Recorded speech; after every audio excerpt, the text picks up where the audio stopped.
Hi guys, this is Brutality from Brutality for War Chief.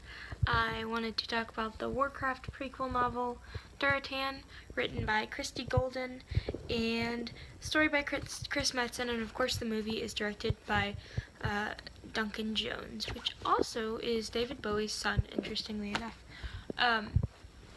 What I wanted to talk about is, well, the first half of the book, because I've read into the first half and it's really great. I was going to make a video, tried to make a video earlier. It took me 15 minutes to go over the prequel, the prologue and the first chapter. So there's a lot. It's a lot of information. Well, for me it is, because I want to pull apart all of the lore and stuff. But a general overview I can give y'all in a briefer amount of time for the first half of the book, and then I will release one for the second half, and then I'll release my review of it. So what I thought of it, or have thought of it so far, it's awesome. The lore is a little different, it is, but it's still really good, and the changes make sense. So what I am talking about, well, first I'll go over what happens in the beginning. So they talk about the Frost Wolves and how the Frost Wolves are very honorable. They try not to let their bloodlust control them, that other orcs have, issues with, and that's why the orc clans are mostly separated, because they all have a different type of belief system, base beliefs. So that is that. You see Durotan, you see Gul'dan, you see Gaia, and Gul'dan and Gaia are mates. You see Orgrim. Orgrim is a frost wolf, and in Rise of the Horde, he is in the Blackrock clan. So that's kind of interesting that they changed that. That's a little different, but I think it was for the better. And the reason I say that is because the fact that Orgrim is a frost wolf builds a closer backstory with Orgrim and Durotan. In this book, the clans don't ever really see each other. Occasionally they see each other in hunting parties, but that's about it. But this way, Orgrim and Durotan can spend their whole lives together, growing up together as best friends, which is awesome.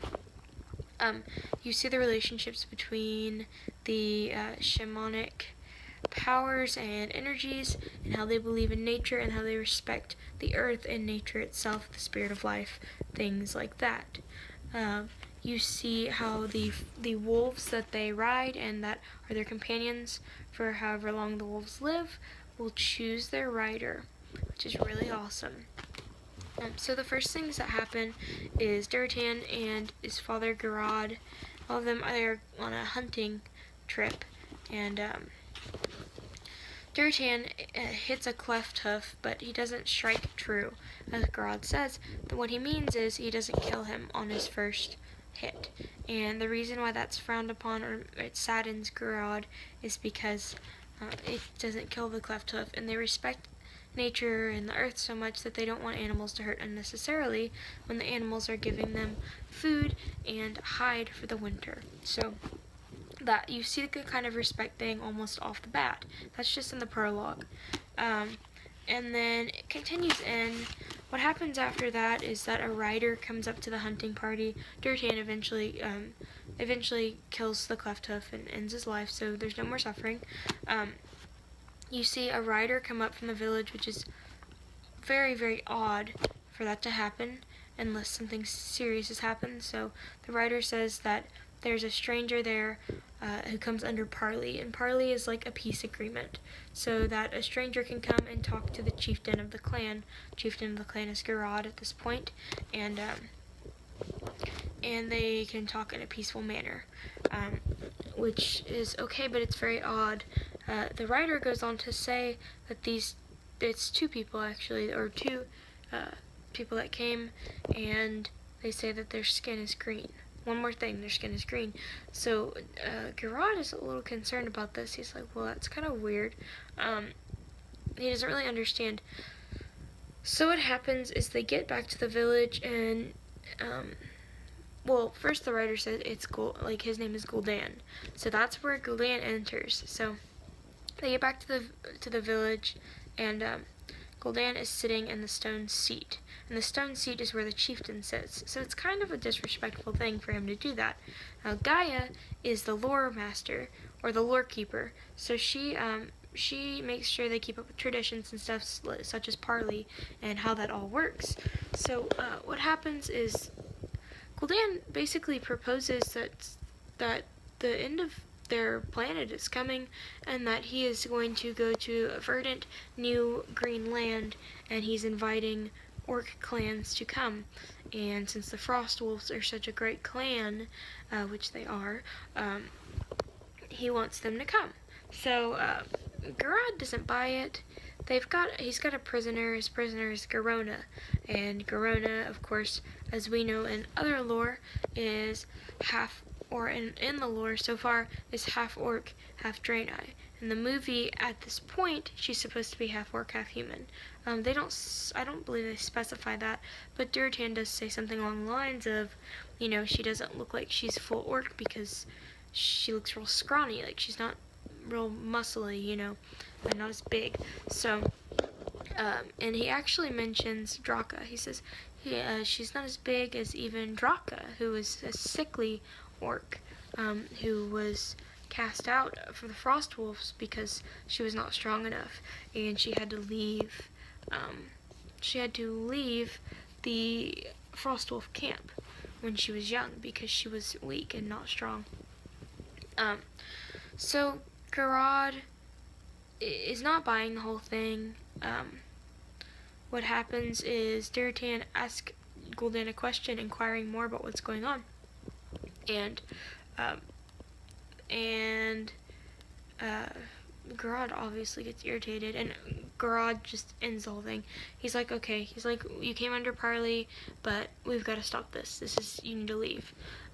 So Gul'dan's like, okay, whatever. He pulls out this dagger.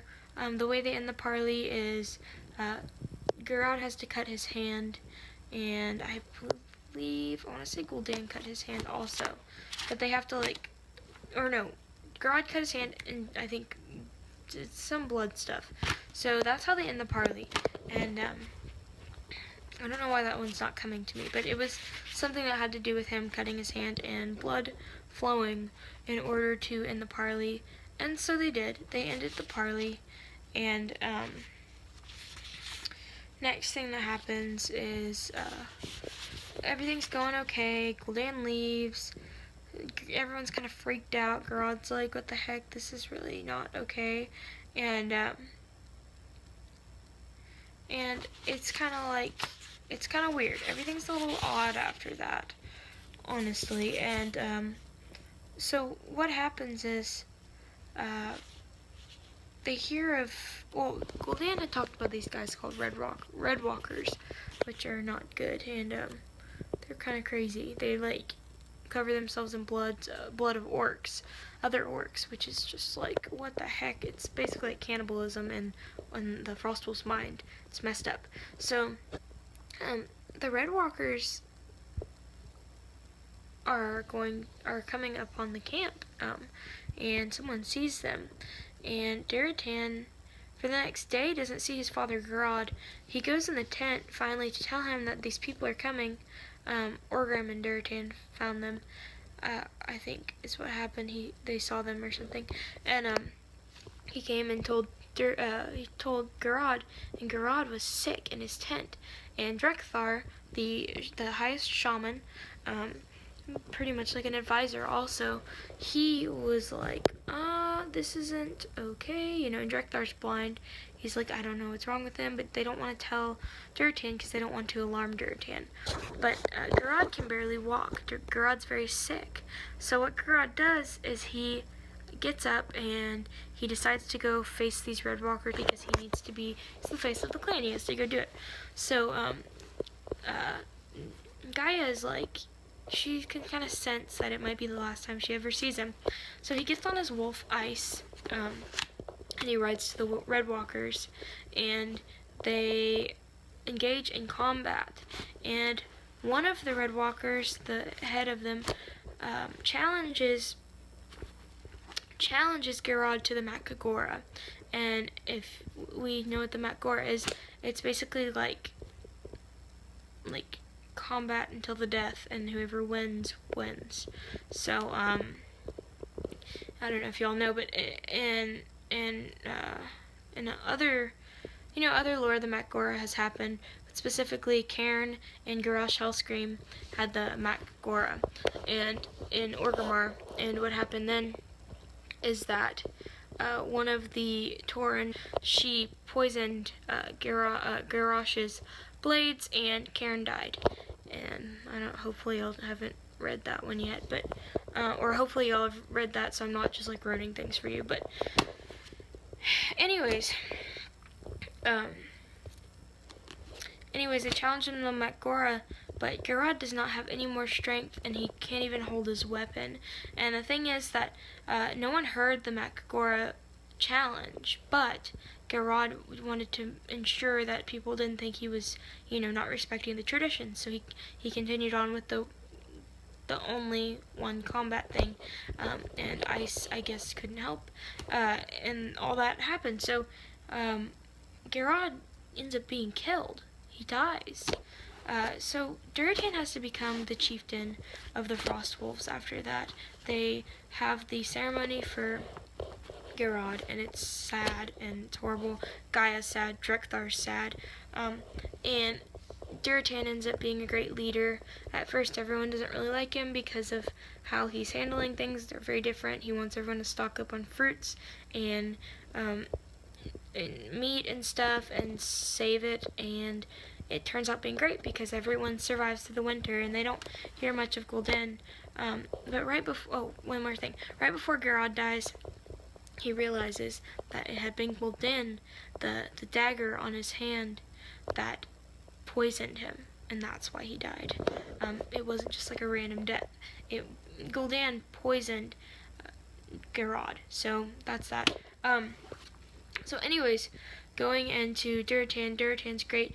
They have the first Midsummer Festival, and he remembers exiled orcs such as Drek'Thar can come back and prove that they were strong enough to come back at the Midsummer Festivals. So he hopes that maybe one day he'll see an orc, and that Midsummer he didn't.